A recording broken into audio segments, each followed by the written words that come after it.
Hi everyone, and thank you for joining me today. I thought we'd have a little fun playing with jelly plate printing. This is something that I do quite a bit of. I enjoy the process and I use them in my journals.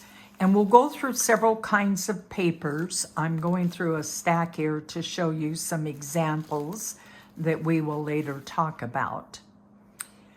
Before we get started with that, let me move these to the side, and I want to just go over the basic equipment. It is not expensive to buy, and you certainly get your money's worth.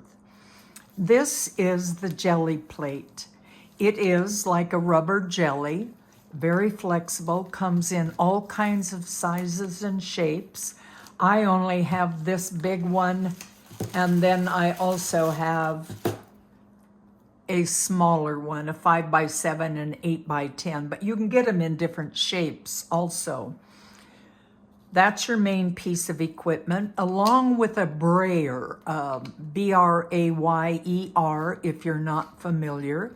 And this is the tool that you use to spread the paint on the jelly plate. And you can get several kinds. This one I like a lot, but you can't take the roller out like you can on this one if you want to clean it. The only downside to this one is that once in a while when you're going like this, you'll find the roller will take off on its own. So that's why I have two kinds. All of this can be bought at a craft store, Amazon, wherever you get your supplies. Then, of course, you have paint. I am using acrylic paints of all kinds. Today, I'm using my favorite earth tone colors in different brands, different viscosities, meaning thickness, and it really doesn't matter.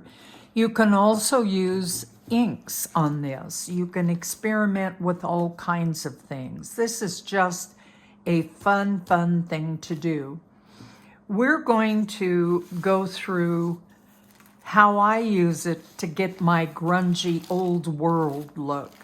If you want to do more specifics, such as doing with very clear stencil patterns, there's some wonderful videos out there on YouTube on jelly plate printing.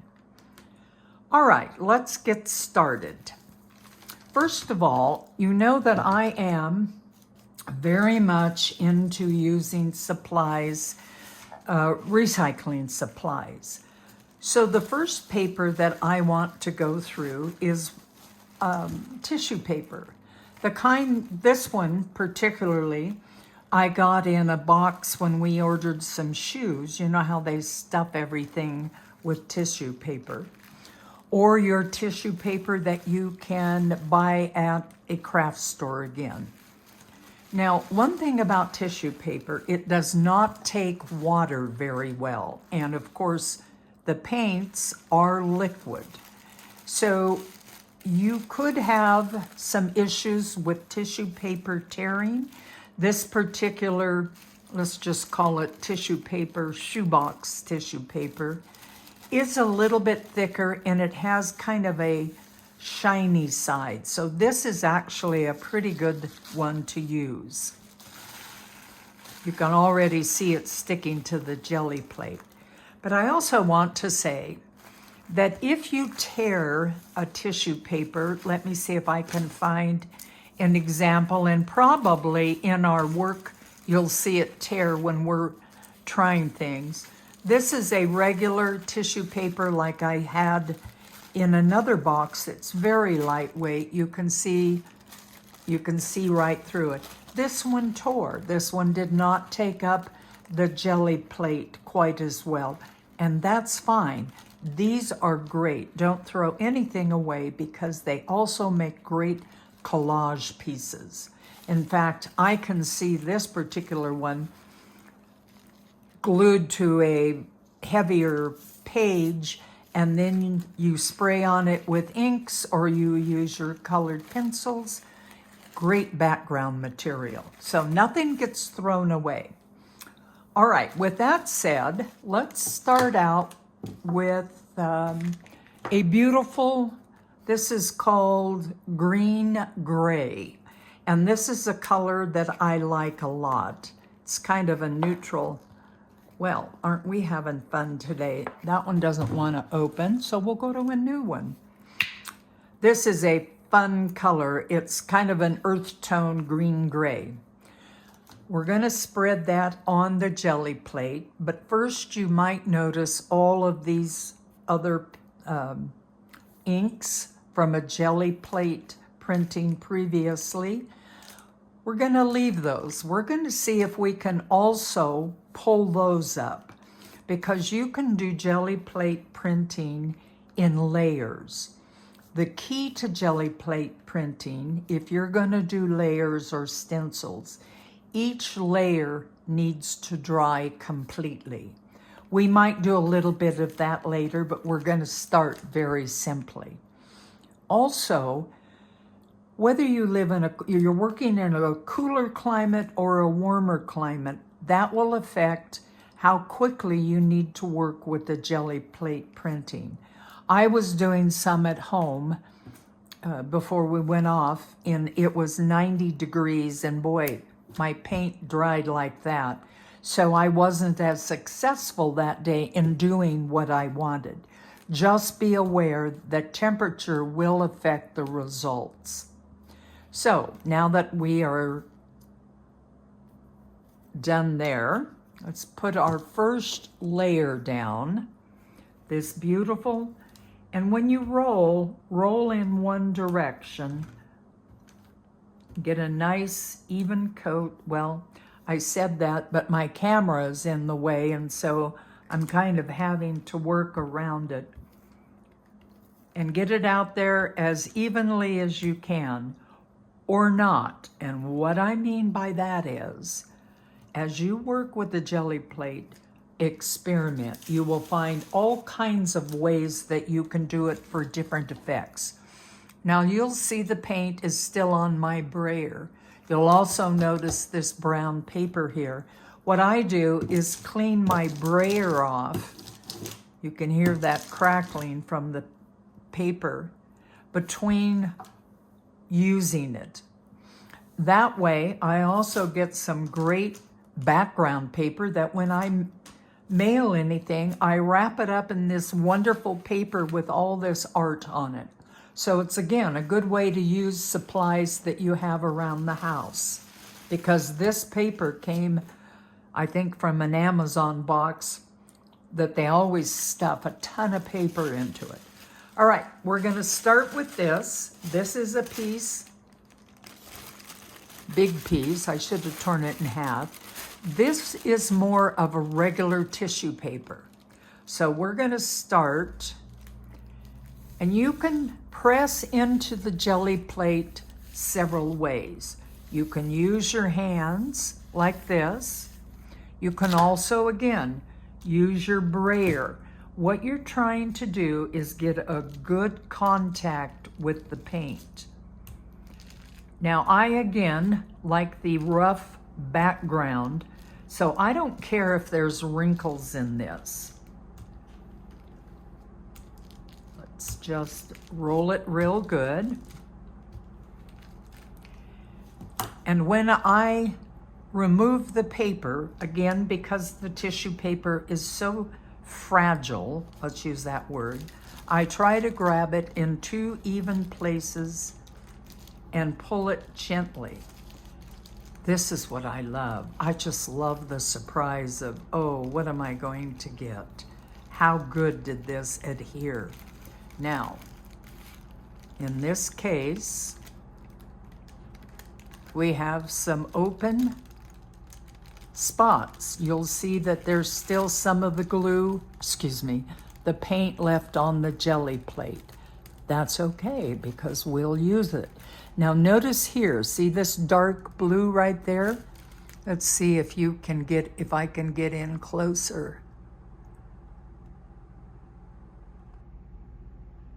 Right down, well, let me pull this up completely. Oops, tear. See that blue right there? That's from what was already on the Gelli plate. So let's take a look at what we've got. There we have a nice green. Is it exactly what I wanted? Yes.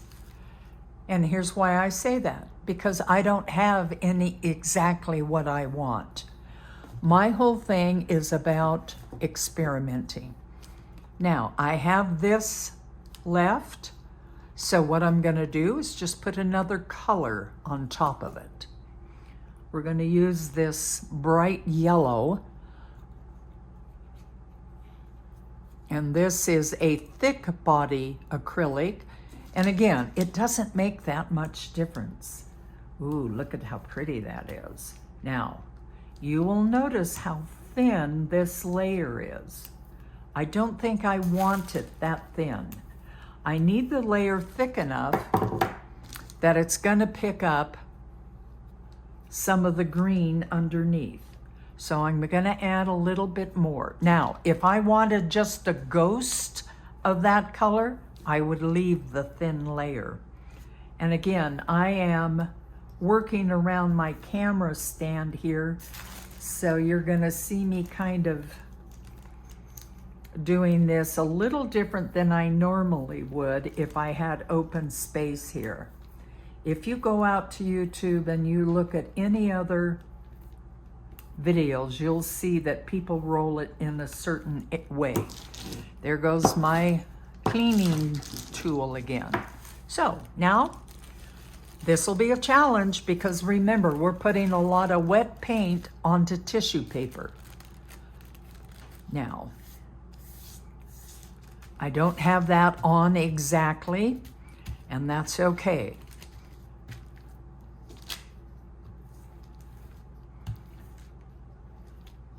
I'm not kidding, friends, when I say Gelli plate. If you like experimenting and being curious and the surprise of, oh, what will I get? Gelli plate printing is something that I think you would really enjoy. Once again, repeating myself, we've got to be careful with the tissue paper. See where we've already torn it? And here we go again. I'm liking this. I like the layers. What I want in my Gelli plate printing primarily is the feel that you would get if you were looking at an old mural on a building, probably in Europe somewhere, that's 500 years old and all the layers came out. So that's actually a pretty nice beginning. See the green and the yellow both? We're going to let that dry, mainly because of the fragility of the paper, and then we might work with that later. So look at what we've got left. Wonderful. Let's add another layer. Let's let this one kind of dry for a minute while I talk about another paper that I really, really like. It is rice paper. I'm going to reach here, show you what I buy. It is rice paper. I bought this off of Amazon. There are different kinds of rice paper.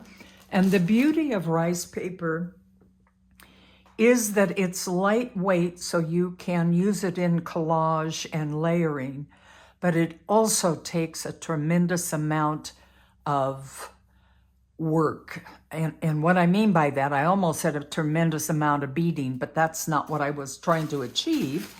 It takes a lot. It's thicker, but yet it's thin. Give you a nice sound. It dyes well if you're into eco dyeing. This is coffee dyed. See, let's go into this. Let's go back a little bit. This kind of grayish with some imperfections is just simply coffee dyed.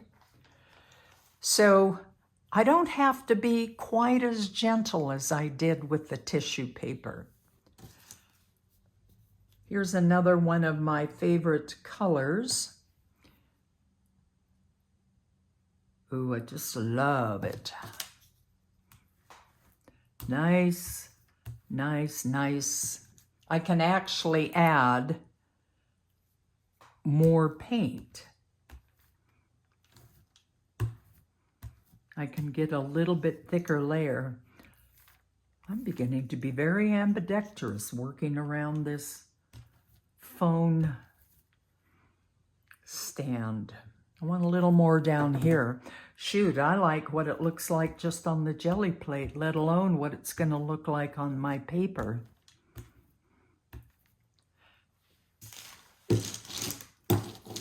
All right. Now, why don't we start with the white rice paper. Rice paper has a matte side and a side with a little bit of shine. I usually put the matte side down because that's the more absorbent side of the paper. What you want to use mostly with Gelli plate printing is something that is slightly absorbent so that the paint goes into it. So we're just going to plop that right down, and notice that with the rice paper, you don't have the color kind of bleeding up. And so we can really, really push down onto this.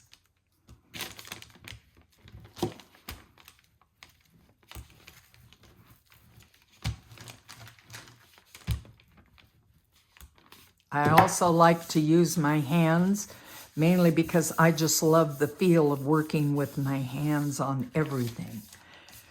And we'll just let that sit for a minute.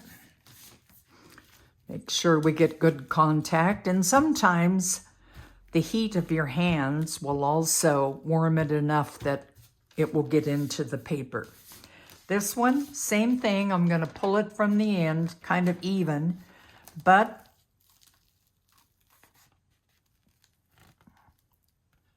now, did not bring up all of those things, paints that are still on the plate. We'll keep working with those, but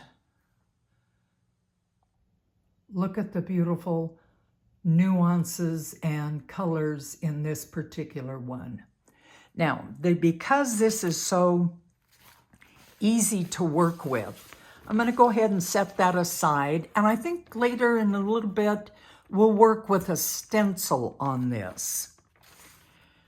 My goal is to still get some of this up. Why don't we try another piece of rice paper, only this one will use our eco-dyed coffee one. And I think we'll do it this way, so I can save one end. I think what we might do is add a little, this is called parchment. This is not a white. This is that old world aged white, which I also love. And again, this is almost a do as I say, not as I do when I'm talking about rolling it out. You can see when you roll in one direction how much easier it gets and how you get such a good coverage.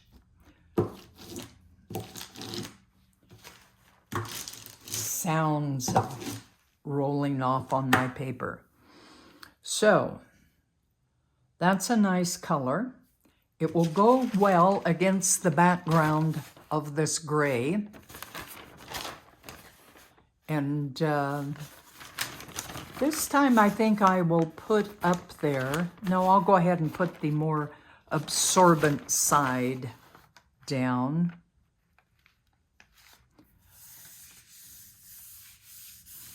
start out using my hand.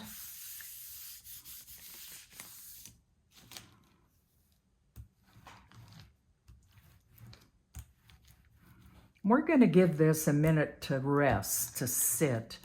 See these veins? I don't know if you can see those or not. Wrinkles, I call them veins.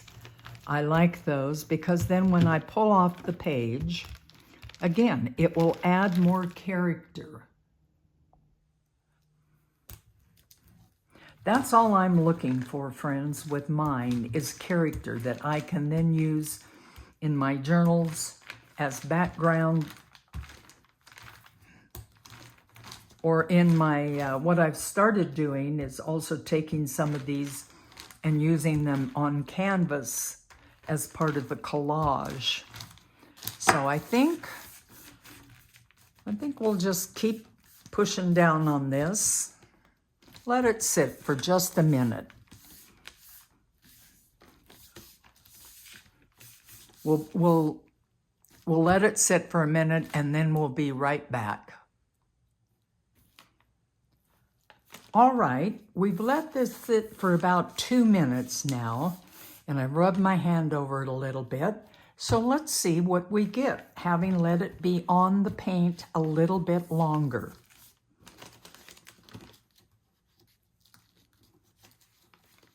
Oh, I can see already we're going to get a wonderful pull on this.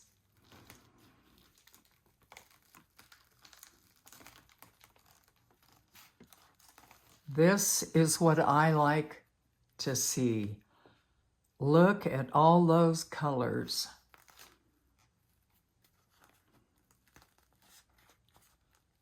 Does that not look like an old building?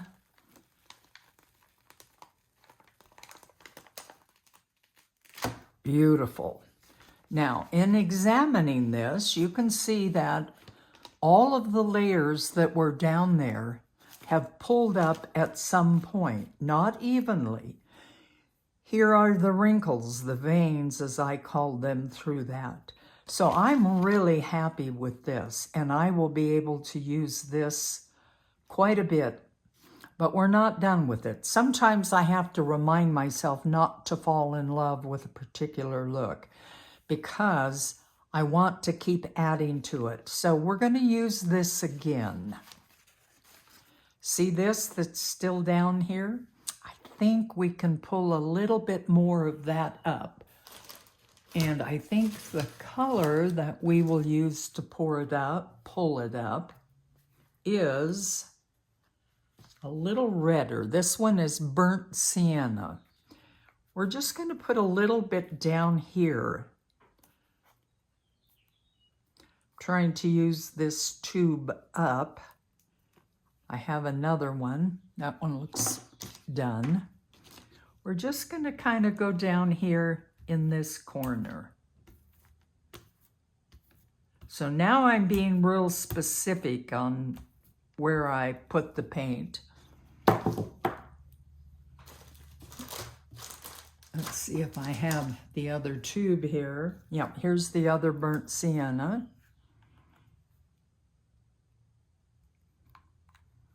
One of my favorite colors are the burnt umbers, burnt siennas, all those earthen. As you know, by looking at this, when you use different brands, it might have the same label, but it'll have a slightly different look to it. That one was a little more on the brown side than the first one. So let's go back to this page, to this beautiful old world yellow page. And we have some space down here, so I'm just going to slip it right here.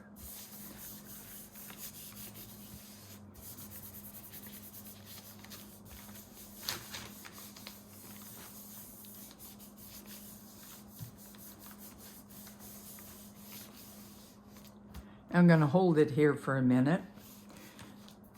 This section of our video is really just how I start with the backgrounds. As soon as we do a little bit more, let's move on to tools in your household that you can use to make marks and some of the stencils. And I will show you some examples of ones I have already done. So let's let that one sit for a minute.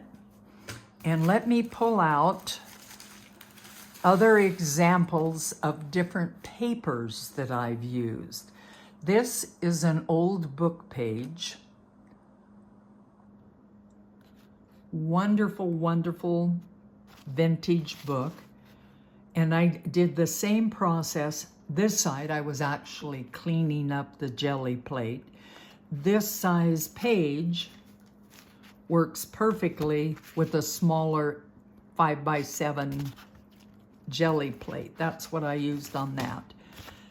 When you use cotton or linen paper, it will hold up really well. It will actually hold up better, as you can imagine, than the tissue paper.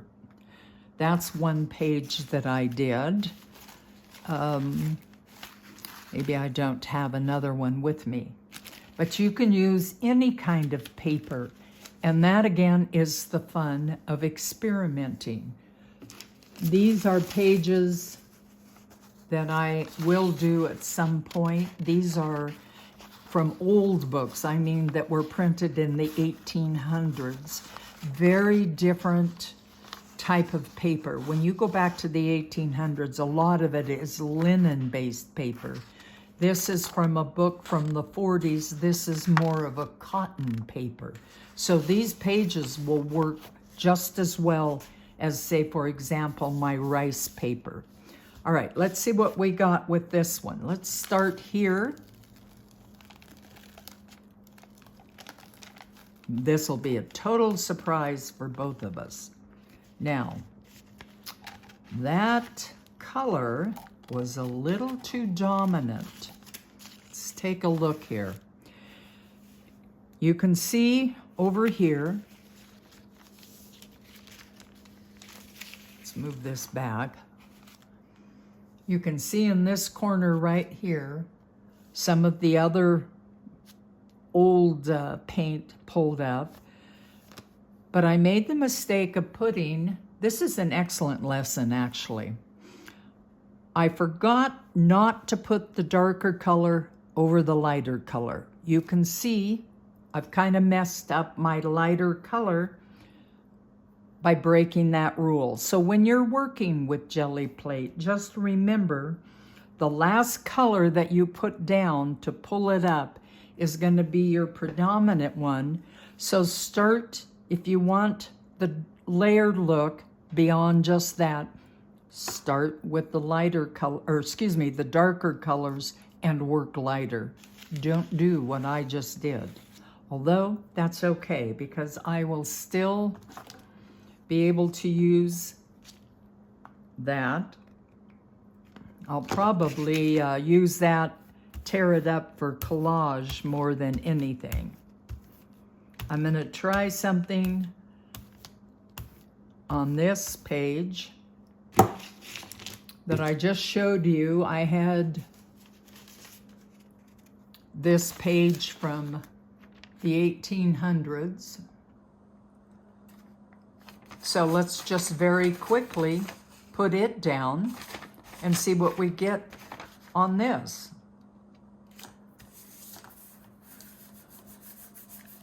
You can see by my pushing into it, this is a page that will take some rubbing and be okay.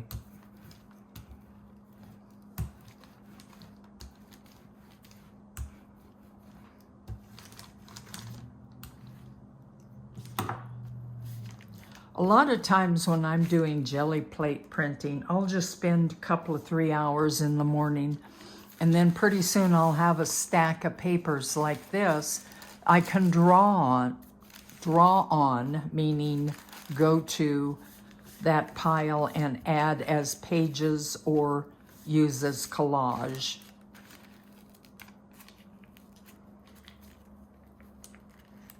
Now I like this. One of the things that I like in using a page is that you not only get the paint, but you get the writing, the wording coming through. This is an excellent page for what I do. What I can see doing on this once it dries is using a black pen to either make some figure or even do some writing on it. I'm very happy with that. You know what? I'm not going to touch it like I did the last one. All right, let's go on to using stencils in the layers. All right, let's take a look at how you can use stencils with your Gelli plate printing. This is one that I like, that you can tell I use a lot. It is one that I bought from the store, but you can also make your own. This is one I made out of a thin but sturdy piece of file paper or cardboard, I guess you'd call it, the kind of hanging files. And you can make your own, whatever kind of a design you want. Today, I think we'll go ahead and use this one because I have decided I'm going to take that piece that I messed up. Well, I shouldn't say messed up, where I made the mistake of using the darker color over the light. So we're going to add a stencil to that. And I use stencils two different ways that I will go over. I'm going to put the stencil down on the Gelli plate. And I think for the dark red, let's use a black and let's see how that looks. Good contrast.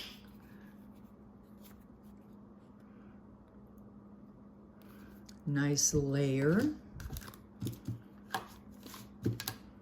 Find the brayer here amongst all the papers.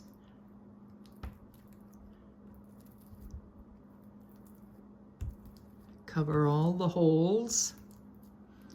And when you pull it up,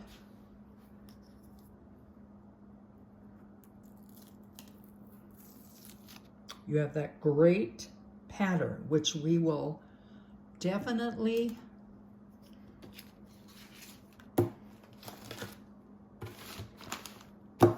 use. I'm cleaning off my brush over there. So we're going to take this piece and lay it down just as we've done in the past.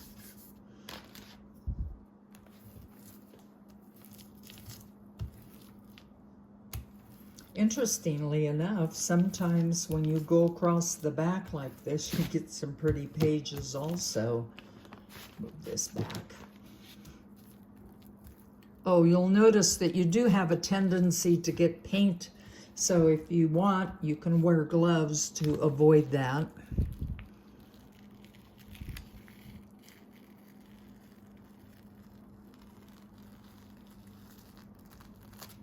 And there we have our page with the stencil on it. This one again will be more for being torn up and used as collage paper, so I didn't care that I didn't get it exactly the way I wanted. Now remember when we put the stencil down, we got black paint all over the back of it. What I'm going to do with that is I'm going to take this tissue paper, or fragile tissue paper, lay the side down that has the paint on it,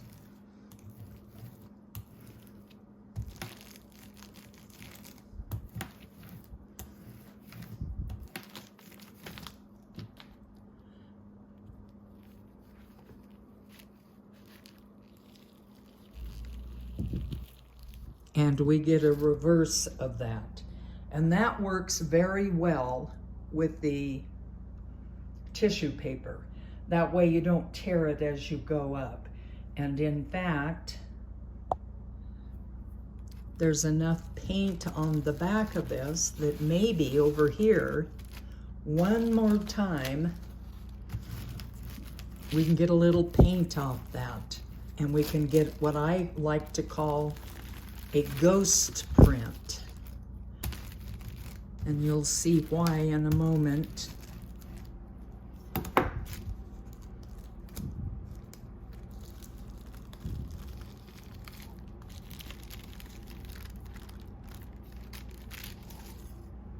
There we have the ghost print. So out of that one application, we've gotten 3 uses of the stencil. The darker one, the ghost print, and then the one on this page.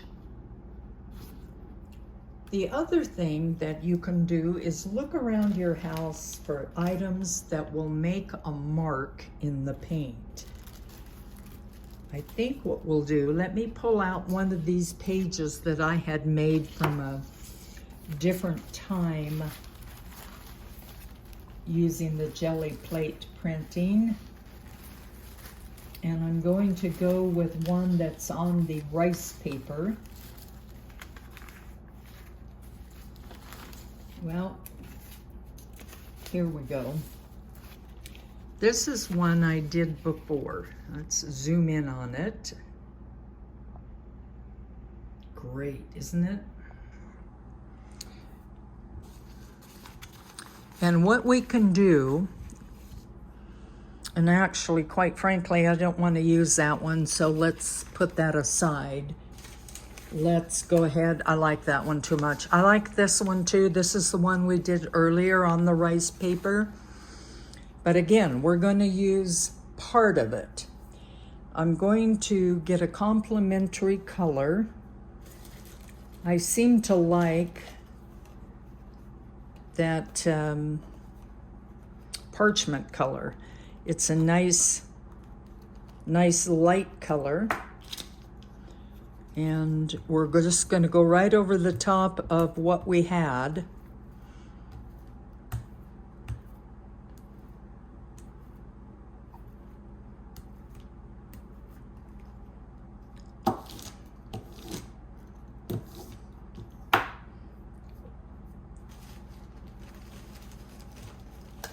You know, there's another paper that I forgot to mention to you.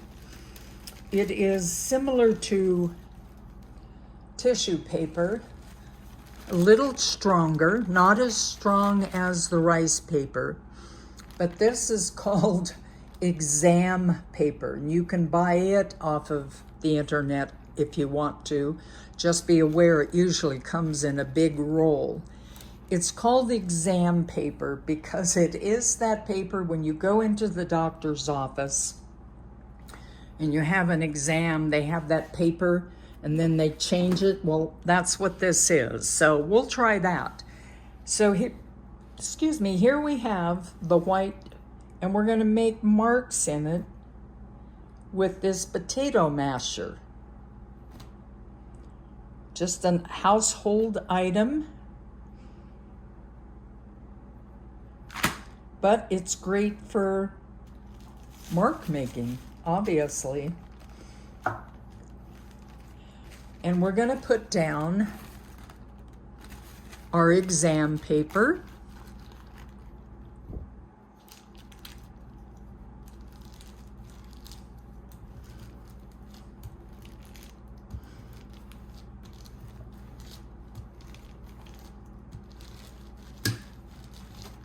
I had already put some black on that, and that's okay. I just want to get all kinds of marks on it and colors and textures. Now, we'll pull it this way, and you can see that it comes up pretty good. Takes a lot of work to tear it. Now,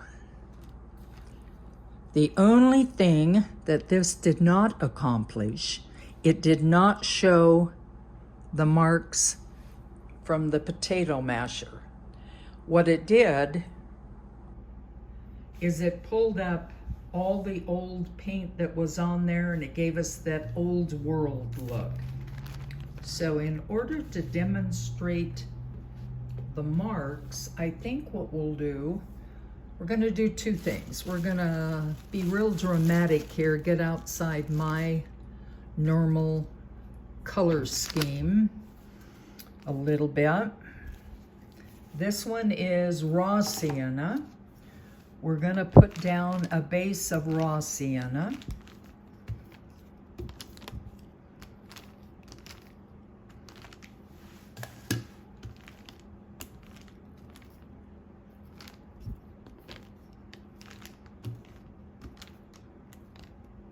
We're going to let that dry for a minute. While we're drying that, let's go over another option that you have for doing jelly plate printing. And that is on fabric. This gray fabric is an old pair of linen jeans I just tore up. I did the jelly plate printing. I used 2 layers, a white and a light blue. Come in closer. And then I did that same stencil on it that we just worked with. So the material, the linen, works just as good because it's a nice absorbent material. So it will work very well to do jelly plate printing on. This is a heavier cotton.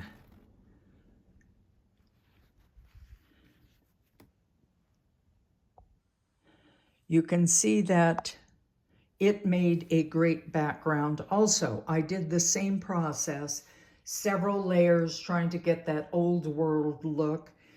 One of the ways that I use this, I then do hand stitching on it. It makes a great combination for a journal page. So don't hesitate to experiment with material also.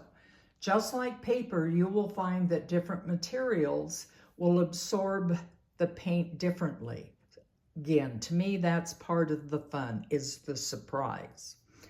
All right, we're going to let this dry for a moment, and then we're going to put on another layer. All right, everyone, I let this layer, which as you can tell is a little bit of a thin layer, completely dry. I want to say a word about letting everything dry. It can take several minutes. I actually took this out into the sunshine to let it dry, but you can also use a hair dryer or a heat gun to dry it. What we're going to try with this experiment is we're going to take some of this blue, one of my favorite shades of blue. Again, I seem to always mention that word favorite because there are some shades of different colors that I like better than others. And this again is one that is almost gone. We want to create a story of motion and color. So we're putting this blue, let me try to spread this around. Let me put a little more on, quite a bit more on, and get us a good coverage. This particular one is an older paint that I've had, and if you have paints that hang around for a while, they'll get thick.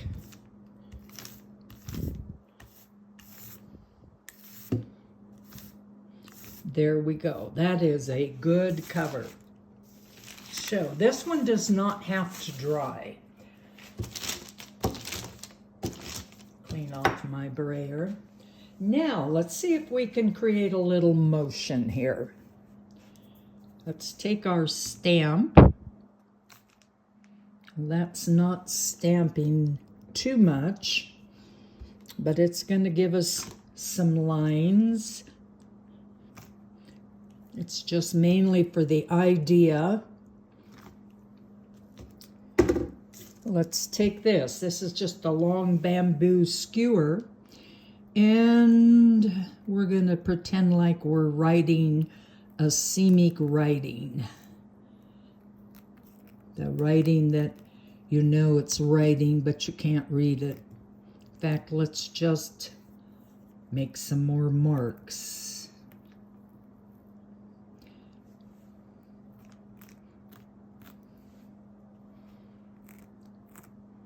And in fact, since we're experimenting, let's just scratch.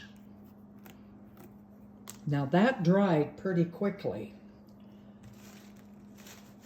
So let's do even more. Let us choose this yellow, which is a nice, thin, easily spreadable one. You and I are learning on this together. The more I do, whoops, see what I meant by your roller can come out on that one? That is the downside of this particular type of brayer. But like I said, it'll be easy for me to clean. Let's go back to ours, one that... Now that we've made a mess, which appears to be a mess, we're going to do some more scratching.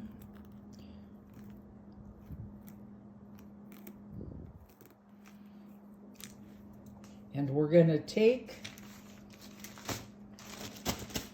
we're actually going to take another piece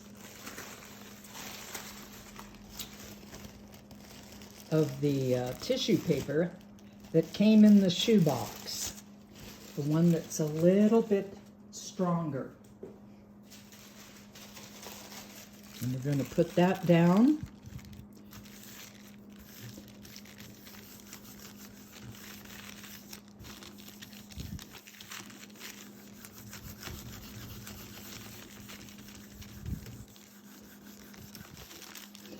There are just so many endless possibilities with jelly plate printing. I could go on for hours, but I think you get the point.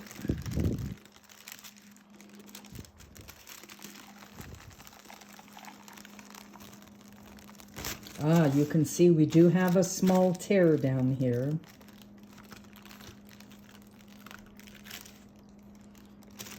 If I keep going, it'll be bigger than a small tear.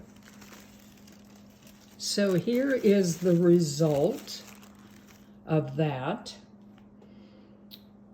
Not quite what I wanted. You can't see the scratching very much. But we got us another background, a really good background. And of course, you know, we're not done with it yet.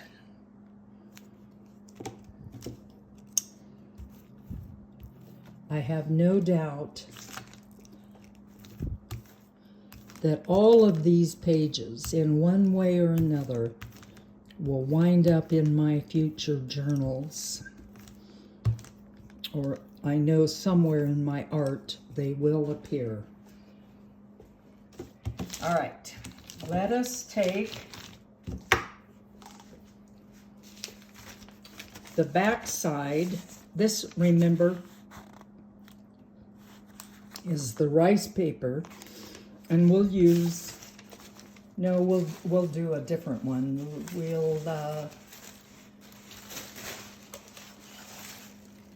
Well, I can't find one real quick.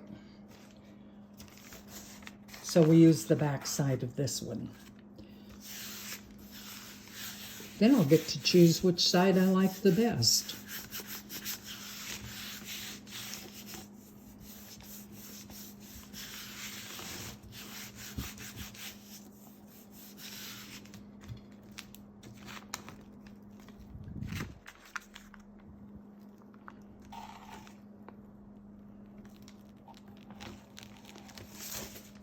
And there we have that side. Again, great background. Before I leave you, friends, I just want to show you a few more examples of what has been done in the past. This is our regular tissue paper that came out of some kind of a packaging that you would find around the house. This was several layers. There's the use of our stencil. It held up really well. This is our rice paper, and I used several things on this. A lot of it was cleaning up the jelly plate.